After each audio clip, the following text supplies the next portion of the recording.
The delegation of the Islamic Republic of Iran, based on very clear instructions it receives from the highest authorities, is obliged to seek securing Iran's national interests.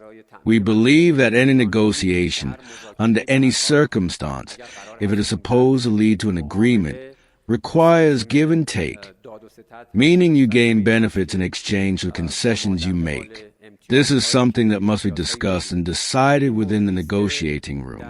And naturally, any agreement that gains the acceptance of the Iranian people will secure the interests and rights of the Iranian nation, and we are also moving in this direction.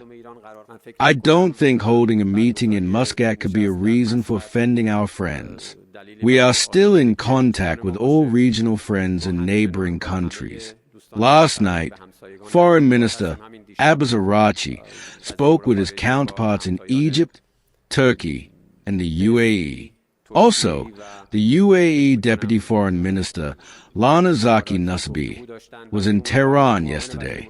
Yes, and there was also a phone call with Saudi Arabia yesterday. All the regional countries that assisted in this process were prepared to host, and we, as I mentioned, thanked them for that. But ultimately, for various reasons, among them being that we are the party concerned with the negotiations, and considering our previous good experience with Omani hosting, our approach was and still is to focus on the nuclear file. And for these reasons, it was decided that the location of the negotiations would be in Muscat, which is indeed the same place where the United States destroyed the negotiating table for itself in June. It is truly impossible to speak now about the time frame of the Iran-U.S. talks. We have only witnessed a period of negotiations over the past months, so we must wait and see, and based on the approaches of the other side, we will reach a clearer understanding regarding the future path.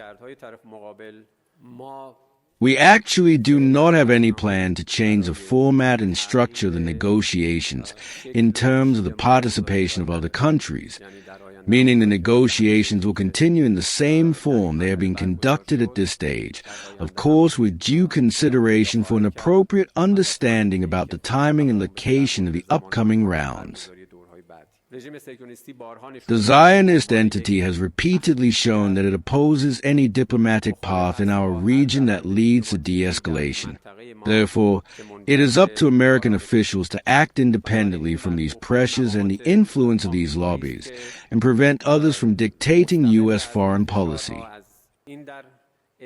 This is a continuation of consultations that they are conducting with their counterpart from various countries in the region, Larijani's trip to Oman, in line with Iran's fundamental policy of strengthening relations and ties with neighboring countries. A policy of good neighborliness and regional strengthening is one of the pillars of our foreign policy. Therefore, view this trip within that framework. Moreover, this trip was planned in advance. Both the trip to Oman and their subsequent trip to Qatar will be in this regard. The European Union and European countries are not in a position to impose themselves in diplomatic processes.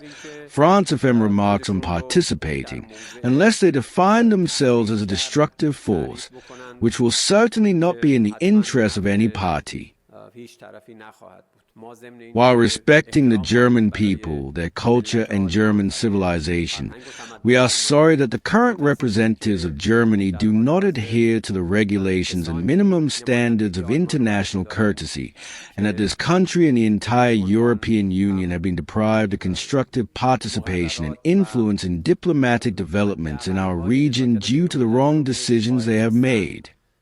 Given that many reports are indicating that the Zionist regime or some other countries are using these files, Jeffrey Epstein, and fabrications to advance their political agendas, this suspicion is reinforced that the entire story has been a project, a very extensive and long-term project to advance the goals of certain parties, especially the Zionist regime, which is certainly something that will be taken into consideration by analysts, politicians, and the general public.